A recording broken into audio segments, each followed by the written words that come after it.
IIM UPSC tuitions only in Tirumala IAS institute Chaitanyapuri. Call చేసి ఇప్పుడే join అవ్వండి. తల్లిదండ్రుల ఇష్టాలకు వ్యతిరేకంగా ప్రేమించడం, పెళ్లి చేసుకోవటం చేస్తున్న యువతీ యువకులు దారుణ హత్యలకు గురవుతున్నారు. పరువు కోసం పాకులాడి ప్రాణాలు తీసేస్తున్నారు. ప్రేమించిన వాడిని చంపడం లేదా తమ పిల్లలను, కుటుంబ సభ్యులను చంపి తమ కోపం తీరిందని భావిస్తున్నారు. తాజాగా తెలంగాణలో మరో పరువు హత్య చోటు చేసుకుంది. తమ కుమార్తెను ప్రేమిస్తున్న యువకుడిని ఆమె తండ్రి గొడ్డలితో నరికి హత్య చేశాడు.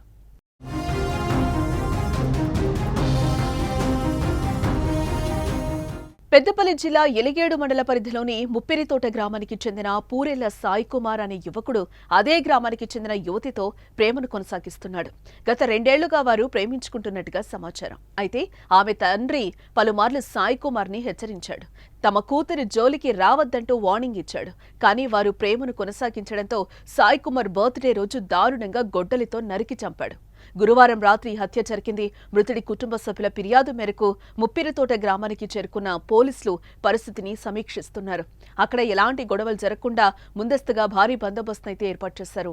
ఈ మేరకు కేసు నమోదు చేసుకుని నిందితుడి ఆచూకీ కోసం తీవ్రంగా గాలిస్తున్నారు పోలీసులు.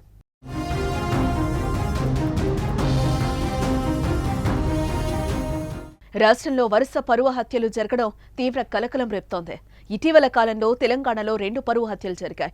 ఒకరు సొంత చెల్లెల్నే ఒక అన్న ఇబ్రహీంపట్నం సమీపంలో హత్య చేయగా, రెండోది 4 రోజుల క్రితం సూర్యాపేటలో వడ్లకొండ కృష్ణ అలియాస్ మాలబంటి తాను వివాహం చేసుకున్న అమ్మాయి కుటుంబం చేతిలో దారుణ హత్యకు గురయ్యాడు.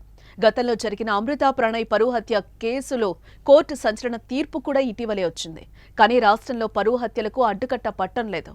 క్షణికావేశంలో జరిగిపోతున్న హత్యలతో కుటుంబాలు రోడ్డున పడిపోతున్నాయి.